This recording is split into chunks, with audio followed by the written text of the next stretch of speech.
Good afternoon, everyone. Welcome back. We are, of course, taking a look at our next big thing that doesn't look like a big thing right now, but, things can change.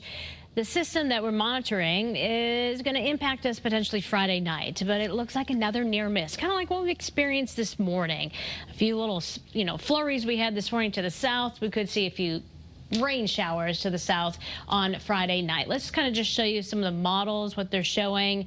So a front will be nearby, might get a little wave of low pressure developing on it. And you see that little blip of green. This is Friday night. That's 10 o'clock across southern Connecticut. But the data has been trending drier. So we haven't completely removed the rain chance yet, but that could happen because take a look at this data. This is new and fresh off the press.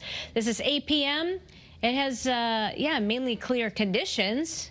That's 3 a.m. Saturday. So things are trending in a drier direction. So the chance for your pup, if you have them, or pups, for wet paws is low, but not completely zero yet until we can just combine and look at all the data. The new data comes in this afternoon, so definitely check back in with the guys later on today. So dog walking forecast is looking so much better. We're not dealing with the wind going all crazy. They may or may not need the sweater still. It feels pretty good for this time of year, maybe a couple degrees shyer than average, which is now 50 for a high, and then settling back down into the 30s into the evening hours under a clear sky and light winds for a change today and tomorrow. So crystal blue sky up in Torrington.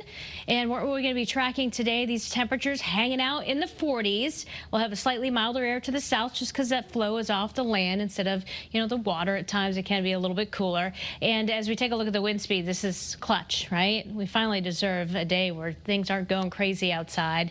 We trended in that direction yesterday, but here it is, finally with high pressure building in. Light winds today, and again, get to enjoy that tomorrow. And in terms of your first alert 7-day forecast, what we're talking about in terms of the short term, we'll have that chance for a shower early. Obviously, that's over and done with. So now we're enjoying some sunshine and get into the 40s. Tonight, it could be another frosty night within 40s again for tomorrow. More clouds building in, and very questionable if we'll even see a shower right now for Friday night. Notice Saturday no longer has that shower chance in the morning. How about 53 for high? Not too shabby. Just a touch lower, but we're right around average for highs over the weekend, and then we start that climb upwards just a tad, but still pleasant for this time of year. Low 50s early next week, and some 30s for lows, 32s like the normal low, so we're slightly above that.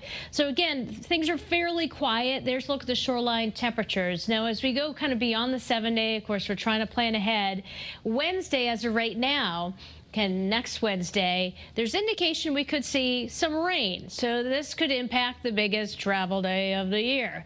So there's indication we could see rain. We don't know how much and things like that. This is just an early look for you, but it looks like by Thanksgiving, that system would be moving on out with some drier conditions. So far, the model's kind of showing upper 40s, low 50s for highs. Just want to give you an early look. We'll keep you updated on that local forecast again for the next few days coming up in the next 10 minutes or so. We'll send it back to you, Kara.